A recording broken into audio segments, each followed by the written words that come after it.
ऐसी जगह आज है कहाँ जहाँ समय की चाल धीमी हो जाए और जिंदगी जैसे थम ही जाए, जहाँ अनछुई सी रेत है, मस्त हवा के झोंके हैं और इंद्रधनुषी रंगीन मछलियां गहरे पानी में थिरकती हैं। लेकिन धरती के एक कोने में हमें ऐसी अद्भुत जगह आज भी मिल जाती है। समुंदर के मखमली नीले पानी में मोतियों की टूटी हुई माले की तरह बिखरे हुए सुंदर द्वीप और ऐसे ही कई नई अनुभव आज भी एक उत्सुक यात्री की राह देख रहे हैं।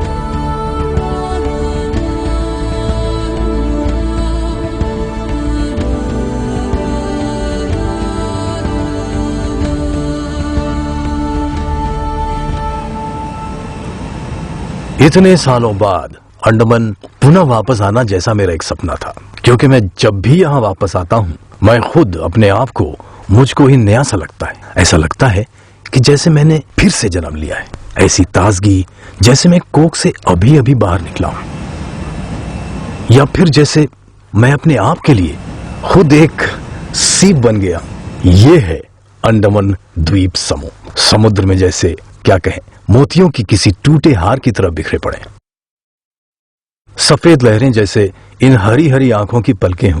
कितना अच्छा लगता है यहाँ, जैसे ये द्वीप शांति के समुद्र के नीले पानी में तैर रहे। उनके किनारों पर उमड़ती लपलपाती लहरें, जैसे ये सब ऐसे ही चला आ रहा है अनंत काल से। 572 द्वीपों में से केवल 38 द्वीप स्थायी रूप से बसे हुए हैं और इसलिए यहाँ पर देखने लायक बहुत कुछ है।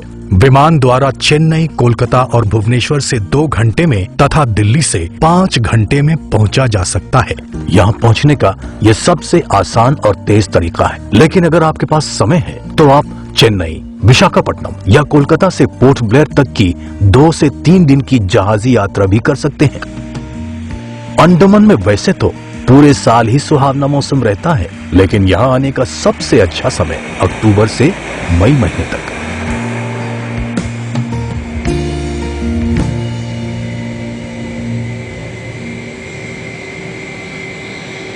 और मेरे यहाँ इस टारमैक पर पैर रखते से ही एक अनोखी सी ऊर्जा मेरे पांव से लेकर दिल और दिमाग तक पहुंच जाती। इस जगह में जरूर कुछ ऐसा है जो आपको अपनी जिंदगी को एक चुनौती की तरह जीने की प्रेरणा देता है। और आज हम बस यही करने जा रहे हैं। हम ये जूल्स ऑफ द सी, ये बहुमूल्य रत्न आपके साथ बांटने जा रहे हैं, और शायद और भी कई नए अभियान।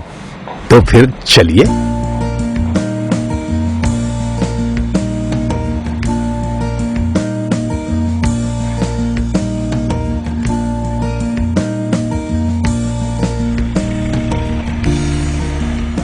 अंडमान में कदम रखते ही हमें एहसास होता है एक अद्भुत शांति का। इसका कारण है कम ट्रैफिक और कोलाहल। भारत का एकमात्र हवा का हिल स्टेशन कहलाए जाने वाला शहर है यहाँ की राजधानी पोर्ट ब्लेयर, जहाँ जीवन धीमी रफ्तार से चलती है। कहीं कहीं पर तो पश्चिमी और पूर्वी तट सिर्फ जमीन की एक छोटी सी पट्टी से जुड़े हैं, और कई जगहों पर से तो हम एक साथ समुद्र के दोनों तट देख सकते हैं। इसी भूवैज्ञानिक विशेषता के कारण यह द्वीप दुनिया के सबसे बढ़िया बंदरगाहों में से एक माना जाता है। अंडमान द्वीप समूह में सबसे मशहूर और दुनिया का सबसे सुरक्षित बंदरगाहों में से एक कहलाने वाला बंदरगाह है पोर्ट ब्लेयर, और इसी कारण यह इस संघ शासित प्रदेश का सबसे बड़ा शहर और अंडमान और निकोबार द्वीप समूह का मुख्यालय है। यहाँ के अंग्रेजी साम्राज्य के ऐतिहासिक अवशेष यहाँ की घुमावदार सड़कों के किनारों पर जगह जगह पर दिख जाते हैं। पुरानी इमारतें, क्लॉक टावर, युद्ध स्मारक, ऐतिहासिक अबरडीन बाजार में दुकानों की कतार, सरकार द्वारा चलित हस्तशिल्प कला का एम्पोरियम सागरिका, जहां हम शंख, मूंग और मोतियों से बनी विविध वस्तुएं खरीद सकते हैं, और सागर के लहराते नीले पानी में अविरत चलती किश्तियां और यात्री नौकाएं, इन सब की झलक हम देख सकते हैं। पोर्ट ब्लेयर में पर्यटकों के लिए लग्जरी, डीलक्स और इकोनॉमी श्रेणी के कई होटल हैं, जैसे कि Hornbill Nest, Peerless resort, Fortune resort, Bay Island, Sinclairs, Shompen इत्यादि। यहाँ के अद्भुत वातावरण और स्वागत के लिए तत्पर एवं खुशमिजाज लोगों की वजह से मैं तो पहले से ही परमानंद की स्थिति महसूस कर रहा हूं।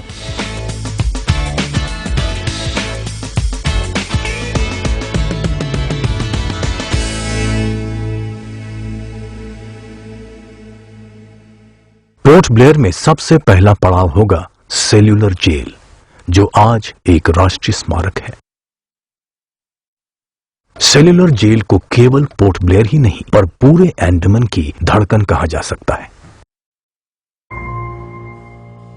यह ऐतिहासिक इमारत अंग्रेजी शासन के खिलाफ भारतीय स्वतंत्रता सेनानियों के संघर्ष और उनके द्वारा सही गई यंत्रणाओं की साक्षी धरोहर है। उनके कड़े राष्ट्रवाद की मूक गवाही देती है। इसमें प्रवेश करते ही हम भारतीय इतिहास के उन क्षणों का जैसे हिस्सा बन जाते हैं। शुरुआती दौर में अंग्रेज इन द्वीपों को दुर्घटना में फंसे जहाजों के लिए एक सुरक्षित जगह के रूप में इस्तेमाल किया करते थे, लेकिन धीरे धीरे इस जगह ने अंग्रेजी शासनकाल में भारत की एक कुख्यात कैदी बस्ती का रूप धारण कर लिया। फांसी का पहला तख्ता और पहला जेल यहाँ नहीं पर वाइपर द्वीप पर बनाया गया। 1857 का भारतीय विद्रोह, जिसे आज हम पहला भारतीय स्वतंत्रता संग्राम कहते हैं, शुरू होने के बाद सब कुछ बदल गया। अंग्रेजों ने देश पर अपनी पकड़ फिर से मजबूत की। देश की मुख्य भूमि पर स्थिति सभी कारावास कैदियों से और पकड़े गए स्वतंत्रता सेनानियों से भर गए थे। अब अंग्रेजों को जरूरत थी एक ऐसी सुरक्षित जगह की जहां वे सबसे खतरनाक स्वतंत्रता सेनानियों को बंधक बनाकर रख सके।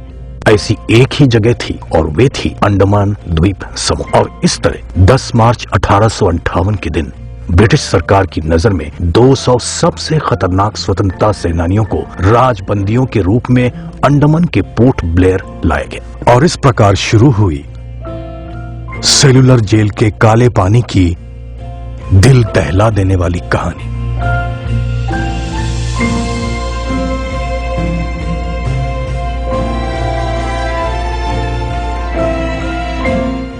डॉक्टर रशीदा इकबाल इस सेल्यूलर जेल की राष्ट्रीय स्मारक की क्यूरेटर हैं और यही तो है जिनको इस स्थान के इतिहास के बारे में लगभग पूरी जानकारी है। जी, आपने तो इस विषय में पीएचडी की है। वैसे मेरा विषय था भारतीय स्वतंत्रता संग्राम में सेल्यूलर जेल की भूमिका। भारतीय स्वतंत्रता संग्राम में सेल्यूलर जेल की भूमिका, लेकिन आपने इस दौरान जरूर बहुत सी दिलचस्प चीजों के बारे में भी जाना होगा। जी हाँ, काफी दिलचस्प तथ्यों के बारे में मैंने जाना। सेल्यूलर जेल के निर्माण के पीछे बुनियादी विचार यही था कि कारावास का स्वरूप ज्यादा से ज्यादा कठोर बनाया जा सके, अधिक मुश्किल, जी, अधिक सतर्क और अधिक सख्त। अब हम खड़े हैं इस गलियारे में। जी, आप अगर इस गलियारे सीधे सामने की तरफ देखते हैं तो आप देखेंगे कि तीनों अलग अलग मंजिलें और 7 अलग अलग भुजाएं सभी इस मध्यवर्ती टावर से जुड़े हैं। हाँ जी, ये एक अनूठा डिजाइन है। निर्माण के वक्त यहाँ 7 भुजाएं थी। साइकिल के चक्के के स्पोक्स की तरह था ये डिजाइन। और यहाँ भी आप देख सकते हैं कि हर एक विंग का सामने वाला हिस्सा दूसरी विंग के पिछले हिस्से की ओर है। जी। जैसे इस विंग में रखे गए कैदी उस विंग के कैदियों से बात न कर सके, ऐसा ही कुछ बनाया था उन्होंने इसे। और इसकी रचना ऐसी थी कि सेल्यूलर जेल में आने और यहाँ से जाने के सभी रास्ते मध्यवर्ती टावर से ही गुजरते थे।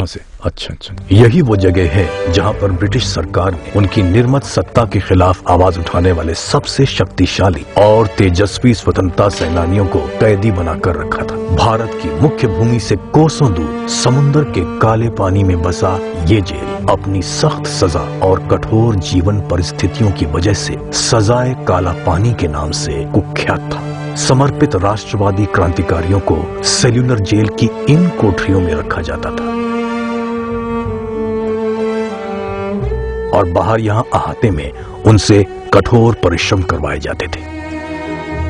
शुक्र है उनके बलिदान व्यर्थ साबित नहीं हुए, क्योंकि भारत के स्वतंत्रता प्राप्ति से पहले अंडमान द्वीप समूह भारत की स्वतंत्रता का एक अग्रदूत साबित हुआ। आजाद हिंद के अंतिम शासन के सर्वोच्च सेना अध्यक्ष नेताजी सुभाष चंद्र बोस ने 30 दिसंबर 1943 को पहली बार अंग्रेजों से मुक्त भारतीय भूमि पर भारतीय तिरंगा लहराया। सोचिए कितने सारे कैदियों की कब्रें यहां समुद्र में बनी होंगी।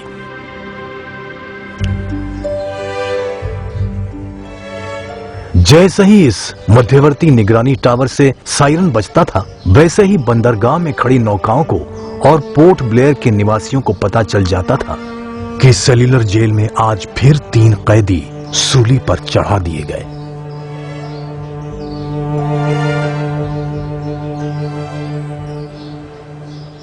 ये 6 साइड वाला मध्यवर्ती टावर सुरक्षा के लिए ही नहीं, परंतु खाड़ी का असाधारण दृश्य देखने के लिए एक अच्छी जगह साबित होती है। और अब हम देखते हैं नॉर्थ बे की ओर, और ये है नॉर्थ बे का विख्यात लाइट हाउस। चलिए आपको एक राज की बात बताते हैं। जरा अपना बटुआ तो निकालिए, उसमें से 20 रुपए का नोट निकालकर उसे ध्यान से देखिए। क्या दिख रहा है आपको? आपको दिखेगा यही दीप ग्रह। जी हाँ, 20 रुपए के हर नोट पर यही नॉर्थ बे का मशहूर दीप ग्रह।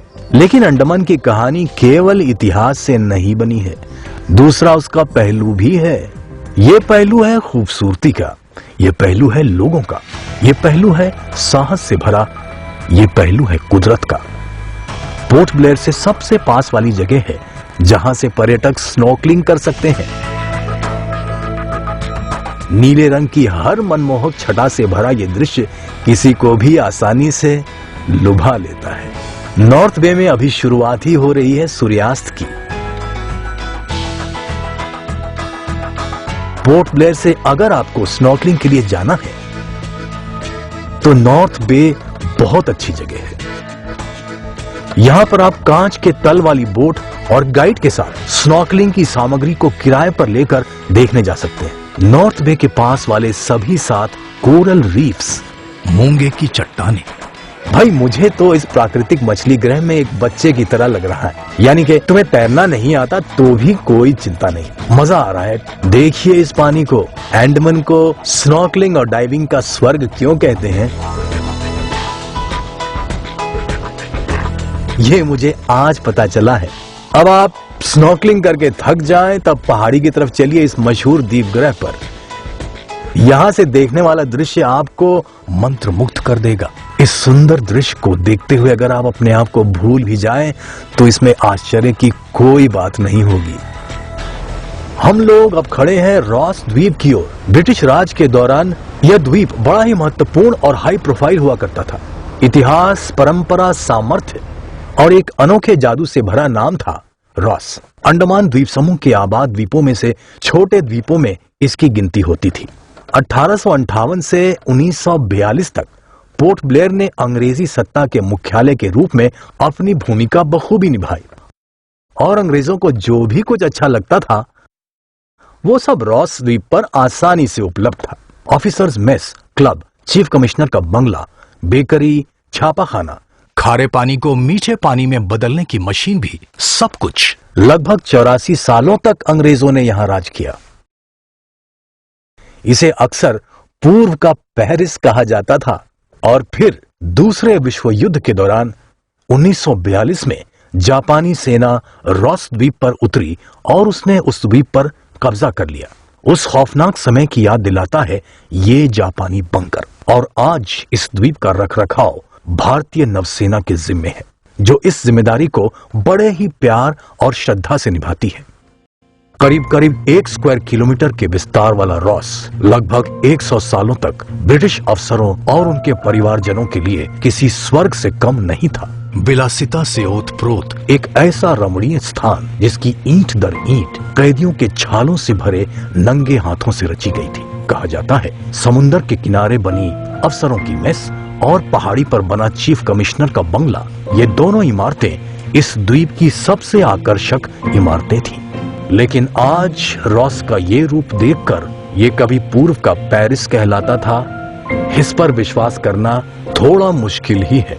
यहाँ की टूटी फूटी इमारतें अब पेड़ पौधों की जड़ों से और बेलों से भर गई हैं। लेकिन इस दुरवस्था में भी रॉस की सुंदरता छुपाए नहीं छुपती।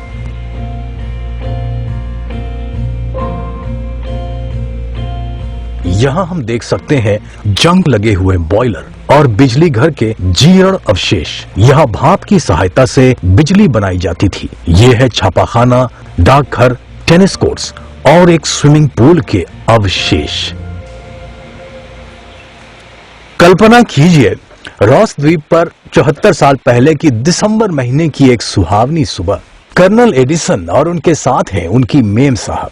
दोनों अपने बंगले से हाथ में इंग्लिश ब्रेकफास्ट की चाय के कप लेकर बेकरी में आते हैं। इसी बेकरी में बने ब्रेड, हॉट क्रॉस बन्स या केक, क्रोइज़ॉन और ऐसे ही कुछ और स्वादिष्ट व्यंजन लेने ये बेकरी ब्रिटिश राज में से सबसे बेहतरीन बेकरियों में से एक मानी जाती थी। ऊपर पहाड़ी पर हम देख सकते हैं ऑफिसर्स मेस और प्रेस्बिटेरियन चर्च के भग्नावशेष। स्थापत्य शिल्प का यह सुंदर नमूना किसी कविता शिल्प से कम नहीं लगता। थोड़े और आगे हम देख सकते हैं कब्रिस्तान का अवशेष और फेरार तट की तरफ जाने वाला ये रास्ता। इनकी वजह से यह द्वीप और भी रहस्यमय बन जाता है। चलिए, बोट तैयार है और अब समय है वाइपर द्वीप की तरफ जाने का। नाम थोड़ा डरावना सा लगता है। इसका इतिहास भी कुछ कम डरावना नहीं है। सेल्यूलर जेल के निर्माण से पहले 1858 के बाद जब भी राजबंदी यानी कि स्वतंत्रता सेनानी अंडमान लाए जाते थे, तब उन्हें यहीं लाया जाता था। इस द्वीप के सर्वोच्च बिंदु पर स्थित लाल ईंटों से बना एक गुंबद था, फांसी का तख्ता।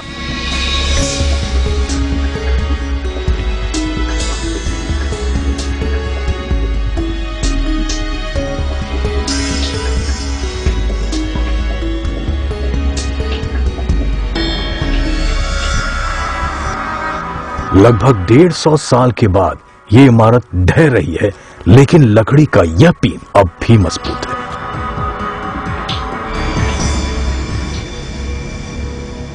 और अब हम यहां आए हैं कॉबन्स कोव में एक शाम बिताने। ये पोर्ट ब्लेयर का सबसे सुंदर तट है और यहां हम बड़ी ही आसानी से पहुंच सकते हैं।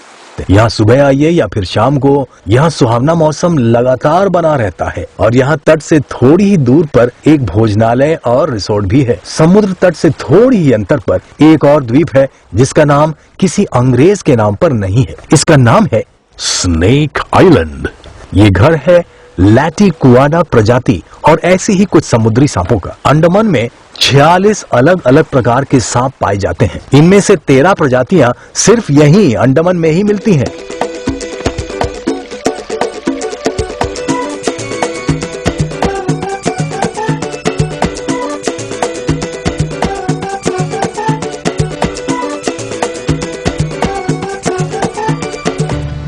चैथम जेटी से हम बोट लेंगे बैम्बू फ्लैट के लिए। यह एशिया का सबसे पुराना आरा मिल है। चैथम या चाथम, जो यहाँ के निवासी इसे पुकारते हैं। इसकी कहानी की शुरुआत हुई जब सितंबर 1789 में आर्चीबाल्ड ब्लेयर चैथम द्वीप पर अंग्रेजों का पहला नाविक दल जमाने के उद्देश्य से यहां आए। 1879 में इस आरा मिल की मशीनें मुख्य भूमि से और कुछ इंग्लैंड से भी यहां लाई गईं और PWD विभाग ने इन्हें यहां जोड़ा। 1883 में वन विभाग की स्थापना हुई और फिर इस मिल की जिम्मेदारी वन विभाग ने ले ली। ये आरा मिल एशिया का सबसे बड़ा और पुराना आरा मिल है और कई दशकों के बाद ये आज भी पूरे जोर शोर से कार्यरत है। पोर्ट ब्लेयर से आगे होप टाउन होते हुए आधे घंटे की दूरी पर है माउंट हैरियट। 365 मीटर की ऊंचाई पर बसा माउंट हैरियट दक्षिण अंडमान का सबसे ऊंचा शिखर है और जैसे बंदरगाह की रक्षा करने के लिए मुस्तैद खड़ा है। माउंट हैरियट राष्ट्रीय उद्यान में जहां हम अभी 350 मीटर की ऊंचाई पर हैं और ले रहे हैं सुबह की इस सुहावनी धूप का मजा। अंग्रेजों ने इस गर्मी के दिनों की राजधानी यानी कि समर कैपिटल क्यों बनाया है, ये आज समझ पा रहे हैं। अब मैं चल रहा हूं माउंट हैरियट राष्ट्रीय उद्यान में और यहां का शांत वातावरण देखकर विश्वास नहीं होता कि हम पोर्ट ब्लेयर के इतने पास हैं। पंछियों की चहचहाट भरे इस अनछुए से जंगल से जाती है ये छोटी सी पगडंडी जो हमें ले जाती है 16 किलोमीटर दूर एक शांत समुद्र तट मधुबन पर। वाह क्या बात है। यहां से यानी 1193 फीट से यह पगडंडी शुरू होती है। काला पत्थर से होते हुए ऊपर माउंट कारपेंटर पहुंचती है जो 1250 फीट पर है और फिर नीचे की तरफ सीधे मधुबन बीच पर आप पहुंचती है। आप यहां से वापस आ सकते हैं या फिर दीपगृह से होते हुए समुद्र तट से मुड़ सकते हैं। ये जगह तो बहुत ही शानदार है। फॉरेस्ट गेस्ट हाउस से पास वाले वॉच टावर से हम चारों ओर का लुभावना दृश्य देख सकते हैं। चिड़िया टापू दक्षिण अंडमान की सबसे दक्षिणी छोर पर है। ये पोर्ट ब्लेयर से 30 किलोमीटर की दूरी पर है और यहाँ का दृश्य देखते से ही इतनी दूर से आने की आपकी पूरी थकावट मिट जाएगी।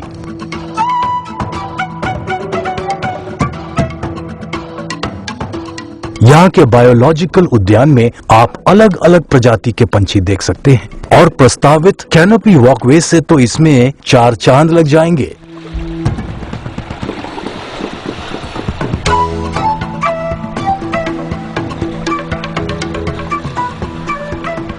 आप मुंडा पहाड़ बीच पर तैर सकते हैं या फिर देख सकते हैं रटलैंड, जो घने जंगल से इतना ढका हुआ है कि उसे लोग काला पहाड़ के नाम से जानते हैं। मैकफर्सन स्ट्रेट के सामने बसा रटलैंड अंडमान द्वीप समूह का सबसे मुख्य दक्षिण की ओर बसा द्वीप है।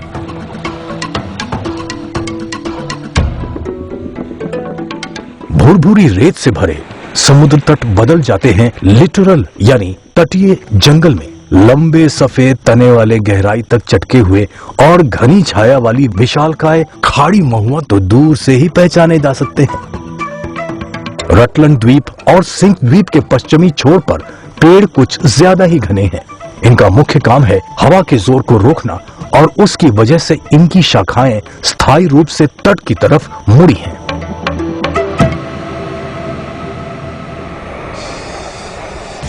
चिड़िया टापू से 2 घंटे की दूरी पर है सिंक आइलैंड। यह द्वीप यहाँ के बेहतरीन डाइविंग डेस्टिनेशन स्थानों में से एक है। लुभावने कोरल्स, आश्चर्यजनक समुद्री जीवन और 80 फीट तक साफ दिखाई देने वाला समुद्र का नीला पानी अनुभवी गोताखोरों के लिए अनुकूल साबित होता है। सिंक का सबसे बड़ा आकर्षण है इन जुड़वा द्वीपों को जोड़ने वाली रेत की एक संकरी सी पट्टी, और इसे देखने के लिए केवल 1 घंटे की दूरी में बसा महात्मा गांधी मेरीन पार्क से बेहतर क्या जगह हो सकती है।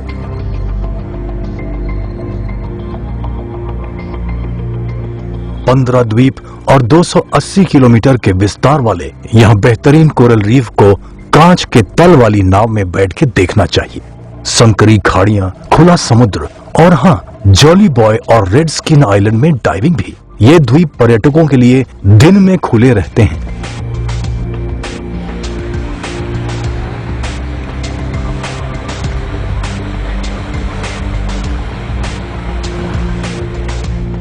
इन सब नजारों को देखने के बाद अगर आप और भी कुछ देखना चाहते हैं तो चलिए चलते हैं शहर में स्थित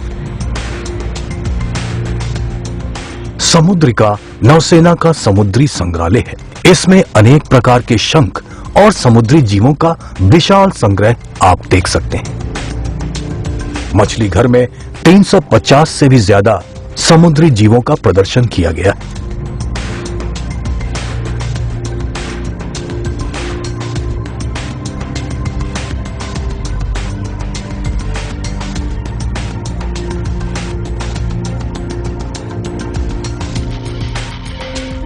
और इसके पास ही है Rajiv Gandhi water sports complex, जहां आप अलग अलग वाटर स्पोर्ट्स चुन सकते हैं।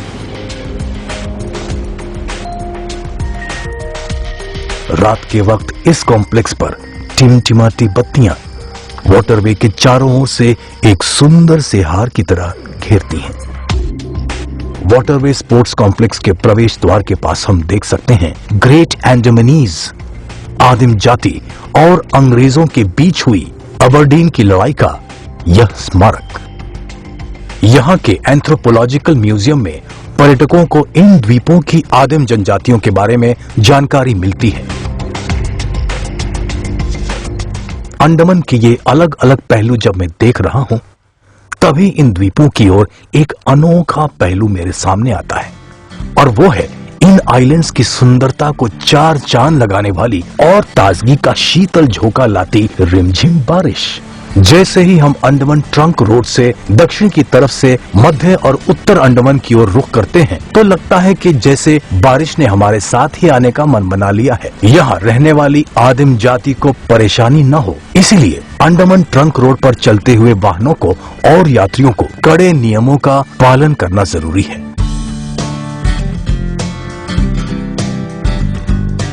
अंडमान ट्रंक रोड से अब हम पहुंच गए हैं बारातांग की नीलांबूर जेटी पर। यहां से अब हम जाएंगे मध्य अंडमान की ओर।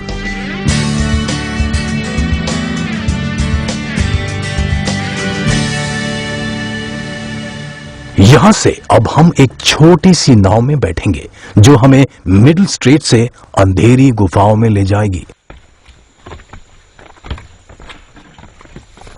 यहां हमें अंडमान का भौगोलिक चमत्कार देखने को मिलेगा। चूने के पत्थर यानी कि लाइमस्टोन की प्राचीन गुफाएं।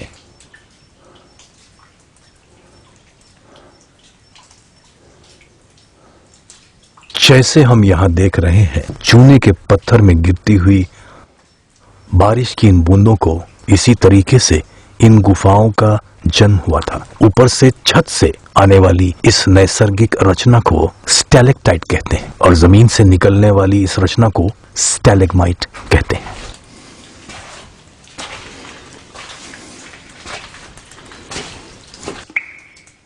यहां पर हवा एकदम ठंडी है और उसमें नमी भी ज्यादा है। स्टैलेक्टाइट्स और स्टैलेग्माइट्स के कॉलम्स के ये अलग अलग विलक्षण आकार एक अलग सा माहौल बना देते हैं। यहां से हम और एक भौगोलिक चमत्कार देखने जा रहे हैं, बारातांग के मशहूर मिट्टी के ज्वालामुखी। इस संकुल में गीली मिट्टी के छोटे छोटे ढेर ज्वालामुखी की तरह उबलते हुए नजर आते हैं। इन छोटे छोटे ठंडी मिट्टी के ज्वालामुखियों का असली महाकाय हम देख सकते हैं यहाँ के समुद्र के पूर्वी दिशा में 80 किलोमीटर दूर स्थित बैरन आइलैंड पर। यह पूरे भारत का अकेला सक्रिय ज्वालामुखी है। अब हम नीलांबूर जेटी और बारातांग से निकल चुके हैं। अब हम जा रहे हैं मैंग्रोव की एक लकीर से सजी बैक वाटर्स की तरफ। ये मैंग्रोव में हम हरे रंग की हर छटा देख सकते हैं। अब चलते हैं पैरेट आइलैंड की तरफ। इस द्वीप पर हर शाम सैकड़ों तोते जमा होते हैं, जैसे वे अपने इस बकिंघम पैलेस की कोई चेंजिंग गार्ड्स हो। बहुत अच्छा लग रहा है देखने में। पैरेट आइलैंड, इसे अपना नाम मिला है इसके अनगिनत निवासी रोज रिंग्ड पैराकीट्स इन पंछियों की वजह से। देखिए तो कितने सारे पेड़ों के पत्तों को इन तोतों ने कतरा है और बारीकी से काट छांट कर उन्हें एक सपाट सी छतरी से शामियाने का रूप दिया है। इन पंछियों का विशाल झुंड हर रोज यहाँ रैन बसेरा करने आते हैं। उनके आते से यहाँ बसा पहला वाला झुंड अपने अगले बसेरे की ओर उड़ जाता है और सीधे दूसरे ही दिन वापस आता है। बड़ा ही गजब का दृश्य है ये तो।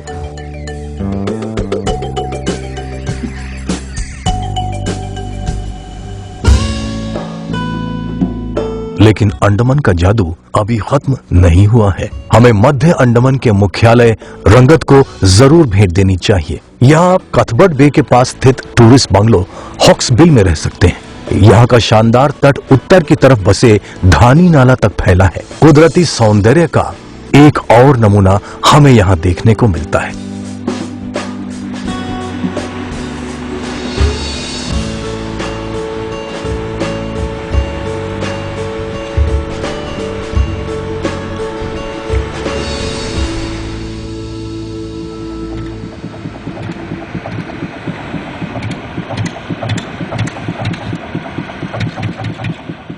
जैसे जैसे मैं लॉन्ग आइलैंड की तरफ बढ़ता हूँ, मुझे याद आते हैं धरती की गोद में बिताए बचपन के वो सुनहरे दिन। ये आज हमारे शहरों में ये युग जैसे खत्म ही हो चला है।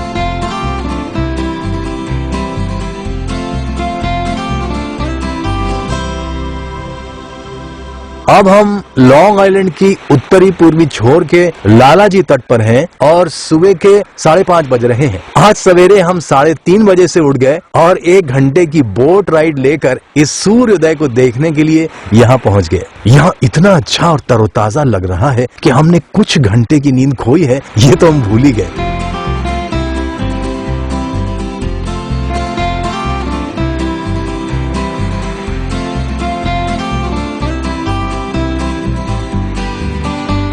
मैं लॉन्ग आइलैंड के लालाजी बीच पर हूँ।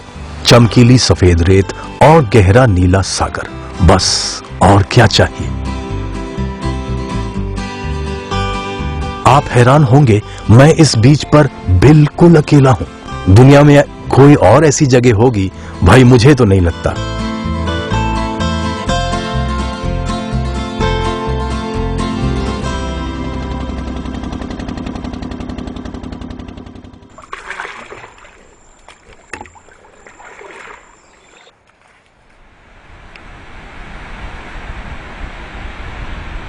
अंडमान दुनिया की कुछ ऐसी रही सही जगहों में से एक है। हमें मानव स्पर्श से अनछुए समुद्र तट देखने को मिलते हैं।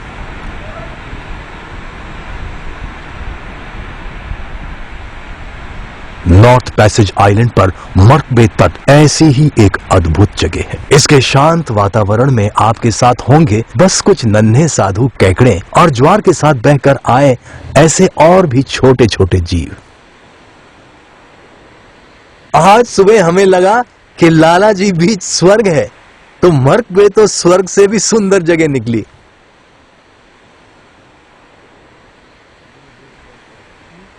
साफ सुथरा तरोताजा कर देने वाला नारियल पानी, समुंदर पर हरा पानी, नीला आकाश, सफेद बादल और देखिए इस रेत को, एकदम परफेक्ट। अंडमान और अंडमान में ही आपकी नाक में रेत जा सकती है और ये सुहावना दिन।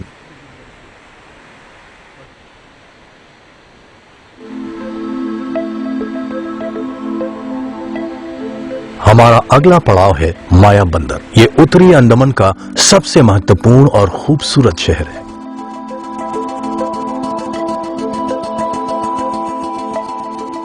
और ये एक नैसर्गिक बंदरगाह भी है। जेटी के पास वाले छोटे से पहाड़ के ऊपर है ये APWD गेस्ट हाउस। यहां से नीले सागर का मनभावन दृश्य हमें दिखाई देता है। यहां से 14 किलोमीटर दूरी पर है कर्माटांग बीच और इसे समुद्री कछुए अपने अंडे देने के लिए पसंद करते हैं।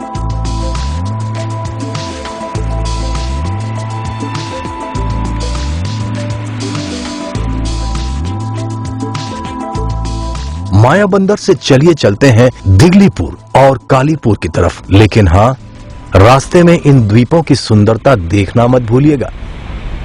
अंडमान का सबसे लंबा ऑस्टिन ब्रिज पार करने के बाद हम हाथियों को काम करते हुए देख सकते हैं। अंडमान में हाथियों को यहाँ जंगलों में काम करने के लिए सबसे पहले लाया गया और ये हाथी आज तक यहाँ वन विभाग के लिए काम करते हैं। अंडमान के जंगलों की विशेषता जो सबसे पहले हमें दिखती है वो है यहाँ के मैंग्रोव वन। लगता है पानी में झुककर जैसे उसे छूने की कोशिश कर रहे हो। तट से समुद्र तक फैले हुए ये मैंग्रोव जंगल को जैसे एक पूर्णता प्रदान करते हैं। अंडमान का एक और मशहूर निवासी है खारे पानी का मगरमच्छ। इन मैंग्रोव से गुजरते समय हम यहाँ के उथले पानी में इन मगरमच्छों को धूप सेकते हुए देख सकते हैं।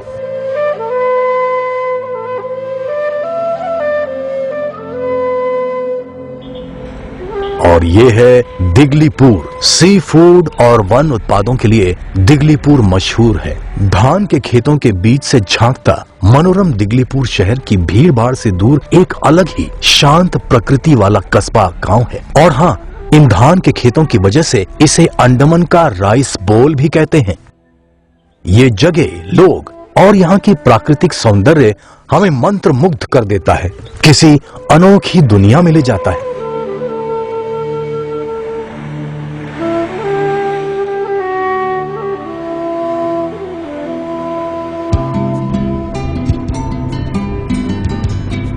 दिगलीपुर में एक और जगह हमें जरूर देखनी चाहिए और वो है रॉस एंड स्मिथ आइलैंड। जुड़वा द्वीपों को जोड़ने वाली रेत की प्राकृतिक पट्टी वाला सैंड बार। ज्वार के उभरते पानी में ये अगर ढक जाती है, भाटे के उतरते पानी में सफेद रेत की ये सुनहरी पट्टी अपने प्राकृतिक रूप में झील मिला जाती है।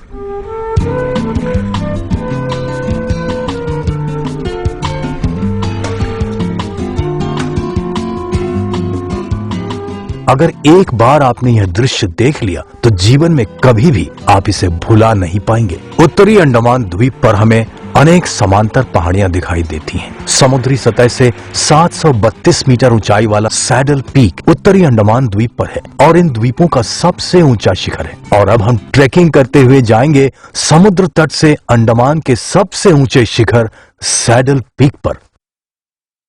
आपको याद है हम पोर्ट ब्लेयर के पास वाले माउंट हैरियट पर गए थे। ये सैडल